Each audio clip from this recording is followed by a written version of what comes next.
started out as a normal church, and they attempted to marry me off at 12. If a child is being hurt in any way, it is our responsibility as citizens to report it. It was reported. It was reported. It was reported. My mother reported it, and nothing was done. What brought you here today? Life was really rough. I lost my father when I was young, my boyfriend. He died in a car accident. The combination of the sexual trauma and then all of this other hurt really set me up for grooming. Can you speak to how important that rebuilding of identity is? It's everything. My identity was non-existent. Talk about your work and some of those high moments for you. My favorite moment is being able to see someone's face goes like, oh my gosh, I get it. Much as faith can be weaponized, it's also a place where a lot of survivors find a lot of healing. I've had so many people ask me, like, how did you end up back at church? If you were to give a message to somebody who's still cycling through that mess, what would you want to say? Oh, goodness. You're going to make me quiet for a minute and I might cry.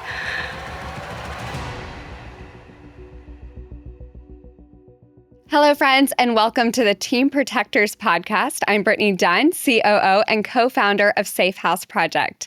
I'm joined today by my co-host. I'm Christy Wells, the CEO and other co-founder of Safe House Project. Safe House Project is a national organization that combats human trafficking by educating communities to identify and respond to human trafficking.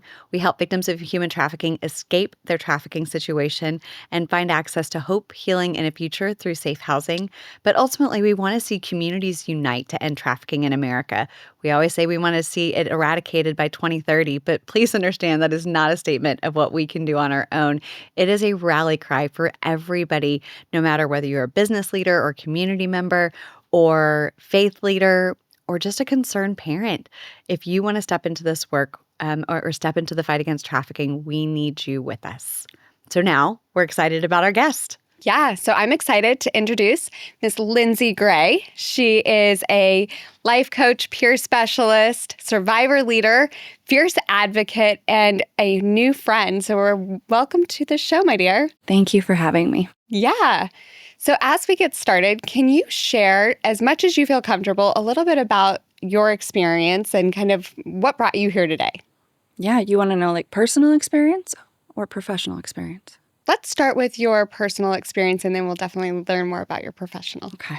So personal experience, I guess it started early for me. I lost my father when I was young, and unfortunately came into contact with a little boy who was about the same age as me, that clearly had some of his own issues, and that kind of he put me in a position that I was unfortunately had to learn quickly. And that just kind of, I guess, made life more difficult for me than it already was. At that point, that was a lot of transition all at one time for a really young child. So my mom put me in counseling, and I was in counseling and pulled me out of school to homeschool, and I was in counseling kind of from then on. But unfortunately, those patterns kind of, especially when they start that early, they set a scene for what we view as normal, and normal behavior and normal interaction. And so looking back, what I viewed as normal interaction between me and a friend or someone who cared or someone who wanted to show me affection, even on a friendship level, was sexual interaction. Even before I understood what sexual interaction was. So that just really set a stage for a lot of confusion as a young child. So by the time I was 16, I was using that anxiety and depression, became a huge portion of who I was at that point. And I began coping with those things with an eating disorder and was hospitalized. And that didn't pan out well. So 2.5 months later, I get out of the hospital and life was really rough. And then unfortunately, I had my best friend, who was also my boyfriend, who was the reason, thanks to him, I ended up in the hospital, because he was the one who called the white flag. But he died in a car accident. And I just really didn't have the coping skills to figure out how to navigate the existing trauma I was dealing with, the tumultuous life that was at home, and then all of that. And so I took off and I left home and dropped out. and finished my high school diploma. Thank heavens. I guess that's a gift from God because a lot of people don't, but I did. And being alone, kind of couch surfing and jumping around set me up for grooming. And I was really innocent in a lot of ways, even though I had had all of these other experiences. My parents did everything they could to keep me, as a homeschooled kid and keep me active in the church and all of that. So in a lot of ways, I was very, very innocent. And the combination of those two things, sexual trauma and then all of this other hurt, and then putting me out where I had no one else to look out for me, really set me up for grooming and extortion. And that's exactly what happened. So it took several years for me to finally break out of that on my own, which I give thanks to God on that one. But unfortunately, that just led into a marriage that was not a healthy marriage, and a lot more years of attempted healing, like a lot more trauma and ups and downs, and an attempted suicide, and like just a mess of I don't even know what you would call that. A mess, just a downright mess. And then I was lucky enough to have an incredible woman come into my life, and she was like, yo, I'm a mess too. Like, I don't know how to say it other than that. No. She actually was so forward, because the reason I met her was I was codependent. Also, co-occurring disorders is just kind of how it is not one thing. It is almost never one thing. No. So with all of those co-occurring issues, one of them was codependency. And I was trying to force my husband at the time to go to a 12-step program, because that's what a good codependent would like make him do it, right? That didn't work out. But what happened was I met this woman, and she asked me a question that rocked my world. She looked at me, and she was so fun and spunky and kind and genuine. And so it threw me. She was just like, can I ask you a question? I said, yeah, what's up? And she's like, who's more screwed up? The one who can't control their own addiction, or the one who chooses to stay anyway? And I was like, I hate you. Yeah. But instead, she just gave me this huge hug, and she goes, I know, right? Like, we think we can save the world. And I just like, okay, yeah, you're probably right. And that turned into, she just genuinely changed my life. Like, she took everything that I had learned over the years in counseling and could not find a way to make work in my life and make sense. She took that and broke it down in a way that said, hey, I understand why sometimes, active listening maybe is not a great tool to use in a narcissistic situation with someone who's gaslighting you, for example. Right. What do we get taught in counseling? Many times we get taught active listening skills, empathy, right? Right. Emotion management. Okay. All of those skills are great and they're important. But really genuinely, from a life experience, being able to say, okay, these are great, but in this situation, it's not healthy. It's important to understand what the right situation is and what the wrong situation is, and what do boundaries look like, and what do they look like for people who have earned them, and what do they look like for people who haven't, right? And all of those pieces she was able to speak to from her own real life experience. And so she's one of my favorite people in the whole world. And so she helped you break through some of those cycles of victimization that you had just been experiencing in such a variety of different ways. Yeah. I know, looking back now through like the clarity of what repetitive like what it looks like to be repetitively traumatized. I rebuilt experiences without even knowing it. I would go from what I knew to what I knew. So I would think I was making a change and removing someone from my life or changing a bad habit or whatever. And when I did that, I'd be so proud. But the next thing that I would find was something that felt right to me. It felt good to me. Because it was familiar. And you can't It's normalized at such a young age too. Yeah, and you can't if what's familiar is bad, but everything that is unfamiliar feels bad, you go with the safest option, and it's the bad that you know. Right. And so you keep doing it until you realize that you have to do the thing that feels wrong to change anything. Right. If nothing changes, nothing changes. Even when you think you're changing something, Right. you know, even when you think you're changing something, if you're making a decision that's based off of a set of standards that you are comfortable with, then you're not changing something. Right. So thank you so much for sharing, because I think it's in those vulnerabilities that people have to understand that trafficking has the opportunity to happen. It's not because people make a choice. It's because you were vulnerable to that behavior. So maybe transitioning a little bit to your professional work now. You get to walk alongside teens who are experiencing a lot of those same vulnerabilities. Can you share a little bit more about the work that you get to do today? Yeah. So I started as an EMT, and I did 6, almost 7 years in that realm, and I loved it. And then life changes and things happened, and all of this, mind you, I was doing before I really was healed. I was trying to heal, but I wasn't healed all the way yet. And then I went and worked at the Youth and Adolescent Maximum Security Mental Hospital. And that I also loved. But it was disheartening not to be in those environments. You cannot speak to your story, right? You can't tell them anything about yourself. And that was really disheartening to me, because that was what meant so much to me. That's what changed everything to me, was to have someone really, truly to know that they understood.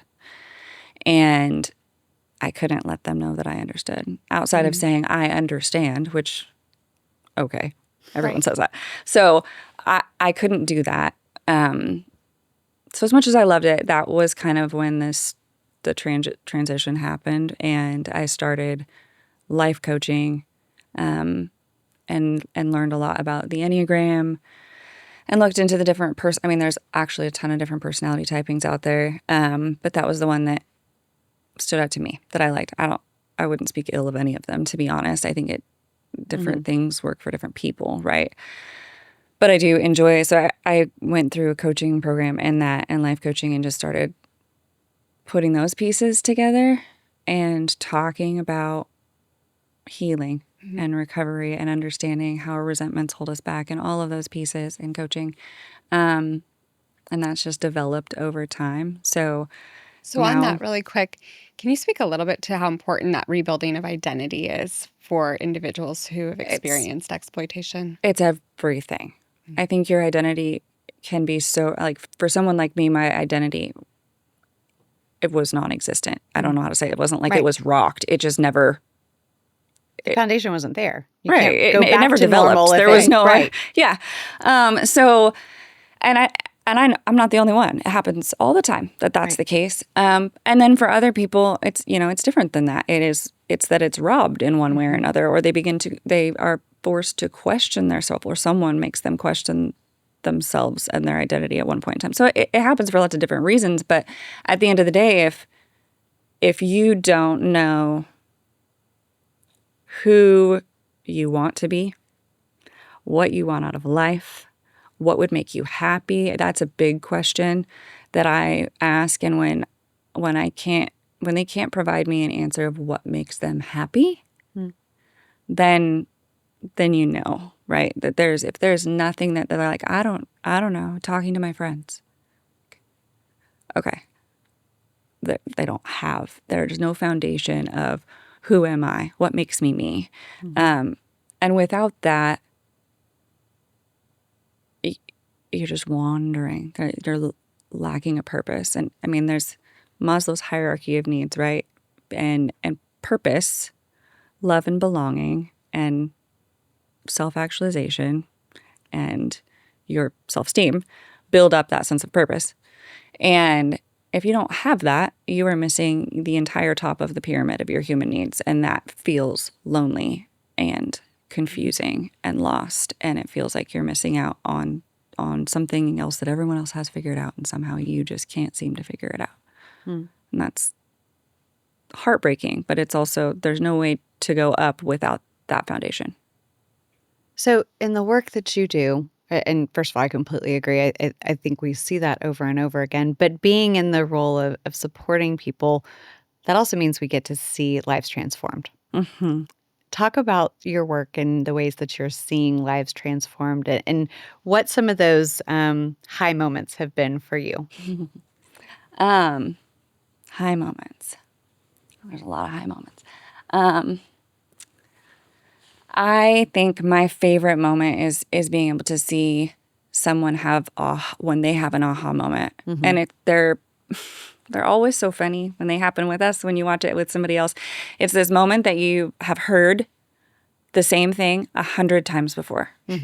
You keep hearing it, and it never clicks. And for some reason, it just does one day. Somebody says something that you've heard 1,000 times before, and all of a sudden it just clicks. And nobody knows why. I mean, there's lots of people have opinions on why. But at the end of the day, like that moment when someone's face goes like, oh my gosh, I get it.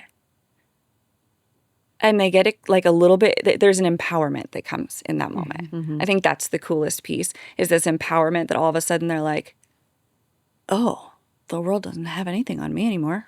I got to figure it out. Yep. And it does, you literally see everything start changing because all of a sudden their perspective has shifted in a way that allows them to see things a little bit clearer. Like the fog is lifted and they can see a little further out, and then it creates this desire to see even a little further out than that, you know? So curiosity starts coming into play, and the willingness to take chances and takes risks starts coming to play. All of that, those a sense of hope and just general belief in themselves that they can make it a little bit further. That is by far my favorite moment. Yeah, it's so interesting that you say that. We just had a moment like that with a survivor that we've gotten to walk alongside for a long time, and she was at a place where things were kind of being defined for her. And we had tried saying things the same way a number of times. And all of a sudden, last night, The dam broke. The dam broke. Like all the emotions finally arrived. Oh, and man. It was an aha moment, and it was a Righteous something. anger. It was a righteous anger. Something else has been defined for me, but I'm actually going to be the one to define this for herself. She had more fight in her. She had more clarity. She had more curiosity. She had more direct. Exactly everything that you just said. We literally have just spent the last 24 hours walking through that. But it's so critical when you've got somebody that's in those situations where everything has been defined for them and they feel stuck. And then to just get that moment of clarity where they go, I don't have to live this way, or I am this, and I am worthy, or I am fill in the blank. Right. And then the empowerment that comes out of it it's so incredible to see. Yeah, it's mind-blowingly incredible. And it's also it's the in that moment that they've heard it 1,000 times, and then they just like, I love that you mentioned the righteous anger, because I know I spent my entire life up until probably, I don't know, 5 years ago-ish, 5, 7, somewhere in there, truly believing that anger was an unattractive trait. And biblically, it was told over and over again, anger is not good. Don't be angry. Don't be quick to anger. All of these pieces, right? So that was very ingrained in my, I suppose, theology and moral belief system, that somehow anger was bad. Right. Anger is not. No. It's not bad. No. It is not a bad emotion. There are bad ways to use it. Right. But there are moments that being angry is not only fair, but it is what the righteous anger kicks in and says, I'm going to do something about this. I'm not going to allow this to continue to be acceptable, Right. either for me or for someone else. Yeah. It's that backbone of almost the justice, the need to see change, to not accept that status quo is good enough, and to get in the fight. I mean, we have to get in the angry fight. Yes. to get in the fight, because otherwise you're not fueled by any deep purpose or passion. Right. And I think that's what's important for people to know. Mm-hmm. And then you have to drive solutions and you have to find ways to positively do something positive with it. Right. Yeah. But I think it's that moment of just a deep calling to something. Mm-hmm. And I think it's empowering. Yeah. To especially a woman, a girl, a young man, doesn't even matter, but anyone who has lived a life feeling out of control, to suddenly feel a sense of surrender, which is the weirdest. I have it tattooed on me for that reason, because it's almost like you say, oh no, you have to gain control, right? Like that's part of it. Have self-control. Again, biblically speaking, there's some of these verses that get so perverted in I suppose it's in the way a child's mind can grasp onto them and the understanding of those in that moment, their own understanding. But it is letting go of control is not a bad thing if you're doing it out of trust, and the empowerment that then comes, and faith, the empowerment that then comes from the release of power or the release of control turns around and empowers you, which in turn gives you a sense of control. It's a very like loop-de-loop, it's what like the whole 12 steps is based off of, right? Sure. Is a release of control and ultimately then gaining a general sense of self-control and contentment in allowing life to bring things and take things away, and feeling the confidence of being resilient and adapting to those things as you're moving through life. Yeah. No. You mentioned something earlier, and just talking about kind of the faith communities, trafficking obviously is happening everywhere. We've, always are talking about this. It's happening in our communities. It's happening in our neighborhoods. It's happening in our schools, and it's happening in our places of worship. And faith communities have opportunities. They have opportunities to walk alongside those who are experiencing trauma. They have opportunities to walk alongside those who, might be experiencing trafficking as a young age and maybe aren't identified, or have come out of a trafficking situation and are in need of support services. Where have you seen the failures of faith communities, and where do you see opportunity? Let's start with Let's start with the pen and throw the grenades. That's a big question. Okay, so part of my story that I left out is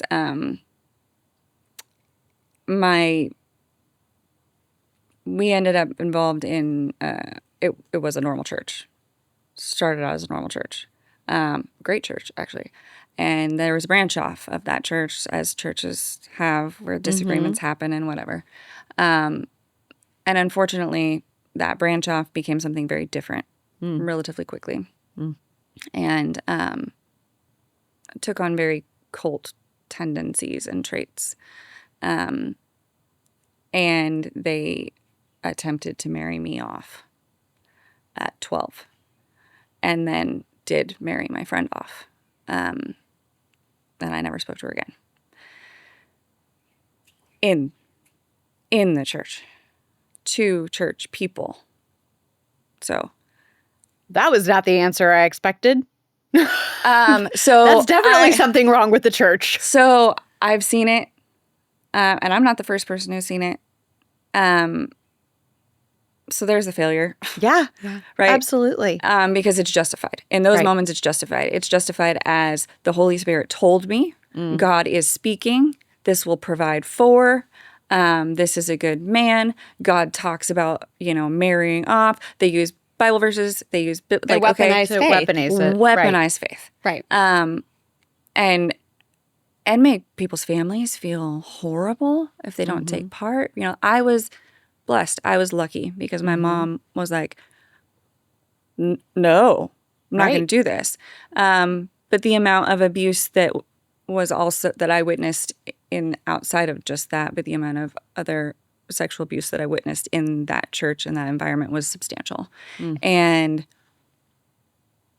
that it was overlooked because it was reported. It was reported. My mother reported it. and nothing was done in the name of forgiveness. Oh, it was reported to within the church. Yep. Not to law enforcement. Got it. Correct. So, and you would be terrible if you turned in your fellow brethren. Right. Right. So the answer, like the short answer is we can't look past things that are glaringly obvious just because we believe that it's it's something that needs to be quote unquote handled within the church. I understand biblically. I'm not a theology major. I do understand the quote that's made, handle things, within your church when possible, so on and so forth. That's fair. But I think we're talking about like gossiping. Right. We're not talking Disagreements. about criminal acts being taken against a child, which are entirely different. 100%. Right. So if you have a question or something in you says, I think something might not be right here. When that happens, you just look into it, period. End of story. You report it as necessary. I don't care if you're in a church, you're in a place of business. It doesn't matter. Right. Well, I think it goes to reveal just honestly, that the entire world is sexually broken, but those sexually broken people Absolutely also exist in our church. And this is still happening today. I mean, I sat down with a friend last week, and her husband, he just lost his job as a pastor of the church, or one of the co-pastors, because he was trying to continually bring forward an issue of one of their members who is viewing child sexual abuse material. And the elders didn't want to disrupt it because this man was one of their largest tithers. And so it just goes to the power and control that comes down in all of these spheres. And it happens everywhere. But I think it's that sometimes that we want to give certain groups or a pass. And at the end of the day, Well, and we want to believe that it wouldn't happen in our church because our church is supposed to be our safe space, number one. And whether you're a Christian or not, that's pretty much the same for most people's religion, right? It's their community. It's their safe space. It's where they feel a sense of belonging. So it goes back to human needs, right? So disrupting that is scary for anyone. Of course. But also, if you're speaking from a Christian perspective, there are regulations, rules, and expectations that go along with our faith that tell us that people would not behave that way. They should not be behaving that way in the church. So I think a lot of times we see problems with people just genuinely choosing to be naive. And genuinely maybe not seeing the red flags that are popping up because they just assume that it's a safe space. Right.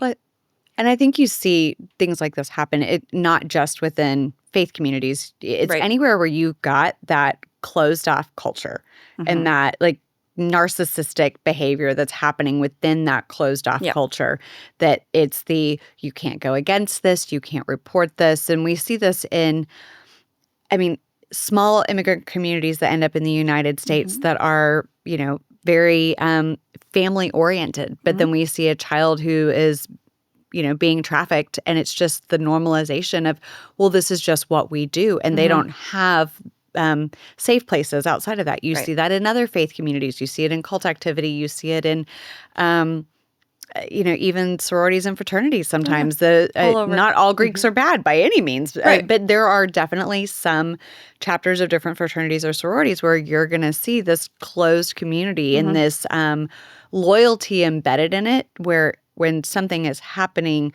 people choose the loyalty over, this is a child, this is illegal, and I am going to report it. I'm going to protect them. And I'm going to protect them. And so I think that's a critical call to action for those that are in those environments where you might see something and something can be excused away. It is our responsibility that if a child is being hurt in any way, it is our responsibility as citizens to report it. To do something about it. Yeah. Well, and to report it to law enforcement authorities. Correct. Doesn't always have to happen, because regardless of a faith community and the ability to kind of pass something up the chain, if you will, it is a criminal act being taken against a child. And you can report it to both. Right. You can report it to both. There's nothing stopping you from reporting it to both. Right. But for that matter, you should report it to both. But yeah, it doesn't, just because you're in a church or you're in a place of work or you're in a place, it doesn't, you just go, and I would argue, and maybe this isn't, we'll see. You can argue. I would argue that it's not just the that sense of loyalty and or closed, like you said, closed door communities. Mm-hmm. I would argue that it is people who are predatorial by nature search out those communities 100%. specifically. Absolutely. They are targeting those communities Mm-hmm. because it's just like the narcissist targets the empath, right? Mm-hmm. Like we've watched this happen for hundreds of thousands of years. Okay. Oh, maybe not that long. But either way, we've watched this happen over and over and over again since the beginning of time, that when a predatorial person, or even animal for that matter, you could argue, will look for a weakness. Mm-hmm. Now, while a closed community is not necessarily a weakness, some would argue it's absolutely a strength. From the stance or the outlook of a predator, a closed community is absolutely a weakness, because what it does is it allows them to fly under the radar, undetected, Isolation. and be given special treatment because they're a member of that community. Mm-hmm. Right. So it's not, I think it happens in closed communities far more often than it happens outside of them. And that's not saying that the closed communities are at fault or that they're wrong by any means. It's saying open your eyes and make sure that you're protecting the members and the people who you love within those communities, because they're specifically being targeted more often. Right. So for those of you who More. are watching, we actually developed a training or curriculum a few years ago alongside survivors who have experienced trafficking in and through the churches, but it's called God's Heart to Eradicate Human Trafficking. And it really helps you as a member of your faith community to dive in and figure out where you can really either train your people to identify suspected trafficking in the church, lean into ministries that support those who are exiting trafficking situations, but more than anything, just opens up the conversation to make sure that we're having these conversations in the church. Right now, there's just a desperate need for education and awareness to make sure that we are all actively talking about this important issue. Right. Yeah. And I'm going to draw up that this isn't just, we're talking about it from that Christian perspective. I met a man years ago. I mean, gosh, it was probably 7 years ago, Muslims Against Trafficking. And he said, we have so many people coming over for internationally. They're fleeing countries. They are getting here. They're vulnerable. And he said the trafficking that is happening in our mosques is horrific. Yeah. And so it's just, and still guiding off of some of those same principles of people have dignity and value and worth. And, but it's, they were still seeing it. And so I think we have responsibilities within our communities, regardless of what even faith to protect kids and identify it. Yeah. So I think one of the things that I've noticed, though, is that as much as faith can be weaponized to influence and to attack somebody and make them vulnerable to trafficking, it's also a place where a lot of survivors find a lot of healing. And so can you speak more now to just what does post-traumatic growth within the faith community look like? So, I mean, it's so many, I've had so many people ask me, like, how did you end up back at church? And the answer is carefully. Oh, he's a good girl. Carefully, like those boundaries that I learned had to come into play with how people earned my trust within the church. And I learned that it was okay to listen to my intuition, or what I call the Holy Spirit.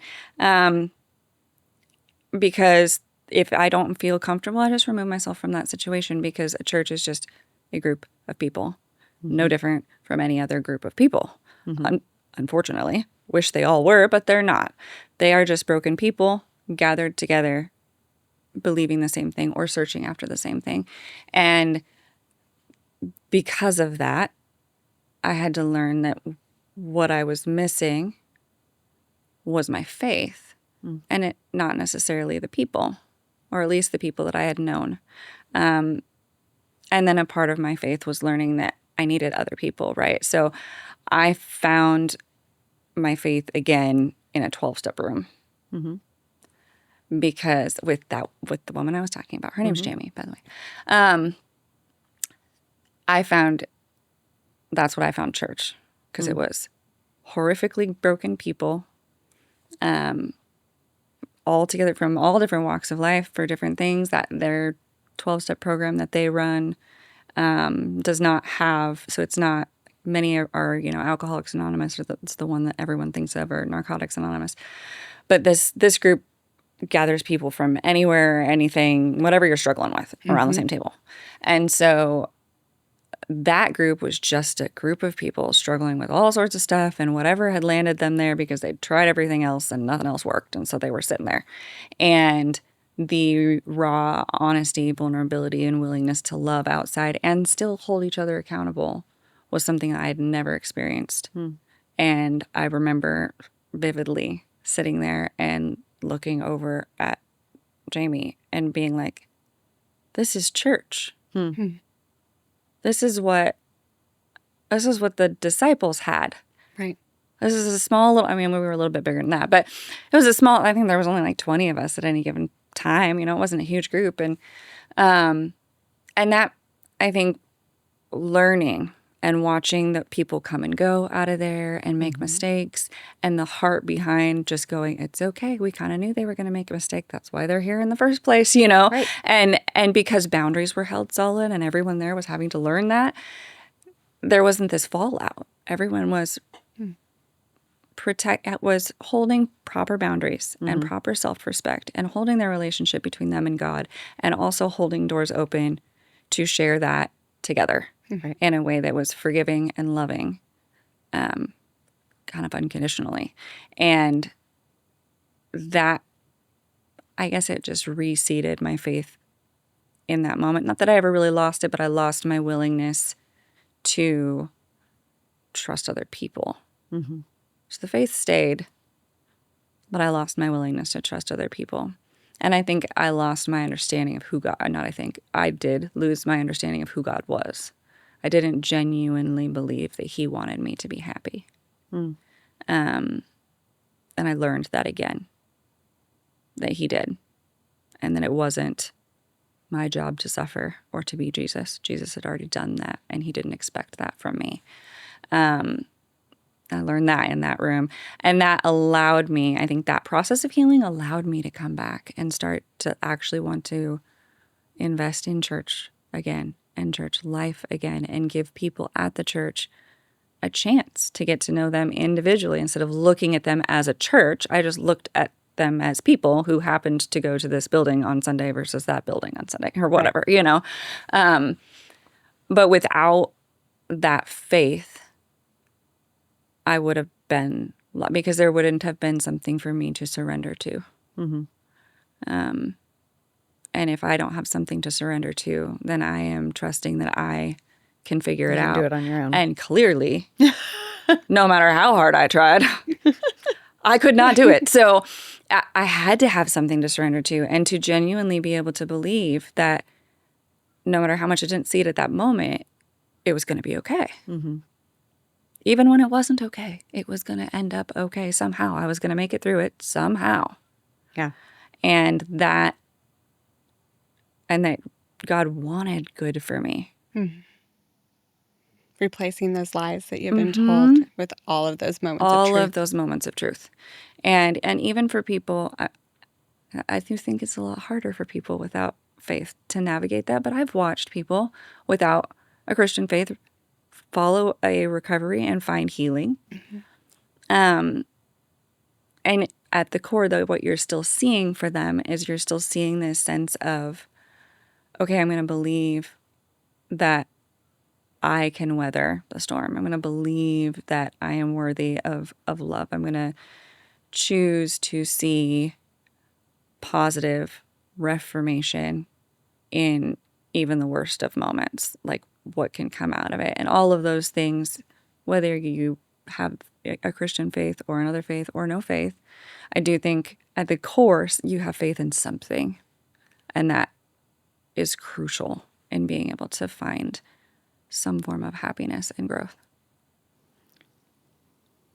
It was just so beautiful. I mean, I think it just goes at the heart of why we're all here, is to watch people not hear about the traumatic things that they've experienced, but to see that that growth and the healing that can come. The rebuilding. The rebuilding. And that's the beauty of each of us investing in each other, living in the mess with each other, right? Because we're all pretty messy. All Everybody. of us. And the ones that you think aren't messy are probably the ones that you should steer clear from, because they are. They just don't know they're the mess. They either don't know they're the mess or they're hiding Really good it, at both hiding of it. which you should My should be a pastor red always flag. says, like, we all have that like crazy relative that comes to the family. And if you think that you don't have one, it's because you're probably You that are the one. because you're the You're one. the one. Congratulations. Yeah. But no, I mean, I guess as we come toward a close, like if you were to give a message to somebody who's still cycling through that mess and still kind of where you were 10 years ago, what would you want to say? Oh, goodness. You're going to make me quiet for a minute and then I might cry. I would want to say that it's okay to just stop and take a break. And that you don't have to fix yourself today. And you don't have to fix yourself tomorrow. And you don't have to keep doing the same thing that you're doing today either. Like, it's okay to not know how it's going to be okay. It's okay to not know what your next step is. And it's okay to still not choose to do what you have done before. And sometimes that means, I carefully say this because sometimes depression means isolation and not getting out of your bed and you become bedrot, and there's all those things that can happen. And those are very real. Been there. But there's also a moment when you've lived in fight or flight for so long that your nervous system and everything else needs to be able to have the chance to just be for a minute without knowing that you're not ready to start this incredible journey upwards. You're going to be, but you're not ready yet, and that's okay. So maybe you just have to get a snack, talk to a friend, write in your journal, listen to some music, and go to sleep. Wake up tomorrow and see if you've got an idea of what else makes you happy tomorrow and try to do that. And that's okay to just live in that for a little while. I think that's what I would want to say. I think that's so beautiful because, like last year, we got to walk alongside over 1,500 survivors, and some are in that place. Most of them are in that place where it's like, what is the thing that's going to help you achieve today? You just have to win the day. You don't have to win the week, the month, the year.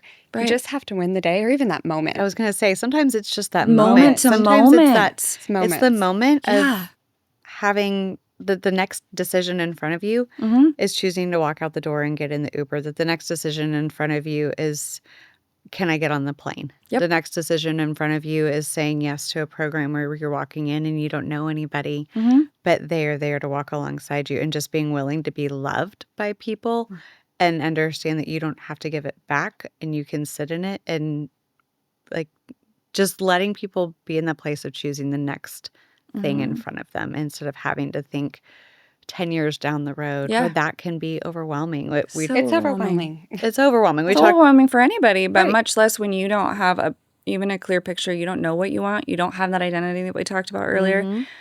And you don't even know what would make you happy. Right. The only thing that you know is what doesn't make you happy. And you're trying not to keep doing that, but you don't know how to do anything else for it. So it's hard to leave the bad when you think you have to just jump into the good and you don't even know what that is. But if you just feel like someone else is there to sit with you for a minute. It's my favorite Jamie quote of all time, but she always used to tell me, she's like, are you sitting in your dirty pee pants? And I was like, yes, I'm sitting in my dirty pee pants. She's like, okay, you let me know when you're ready to get out of them. Till then, I'll just sit here with you. And I was like, that was so comforting to me. You wouldn't think so, but there was the humor. And then it was the fact that she didn't expect me to be ready yet. Right. She expected me, and she was going to hold me accountable, not to run backwards. But I didn't have to be ready to start running forwards yet either. It was okay for me to just make the next right choice. Right. Do I want milk or do I want water? That's all I have to worry about. Am I going to go to bed or am I going to watch a movie? That's all you need to worry about for right now. And then just past that, surrender it. And that's okay. Well, thank you. I mean, thank you for sharing your heart and sharing your journey. And for those that are listening who may be in that cycle of exploitation, depression, anxiety, it's just about the next moment. It's about making one choice after another. And for those who don't live in that fear or anxiety or depression, how can you walk alongside somebody who does? How can you be there, be the Jamie in somebody's life to sit and just be a support? Be the person that's saying, I'm here until you're ready to make that next choice. Yeah. So as we close today, thank you for joining our Team Protectors podcast, for just being with us and being present in this moment. You are part of a movement to eradicate human trafficking, and you are needed. So like, subscribe, leave a 5-star Apple podcast review, but join us for this next important conversation, because it's through this movement that we will see human trafficking eradicated in the United States.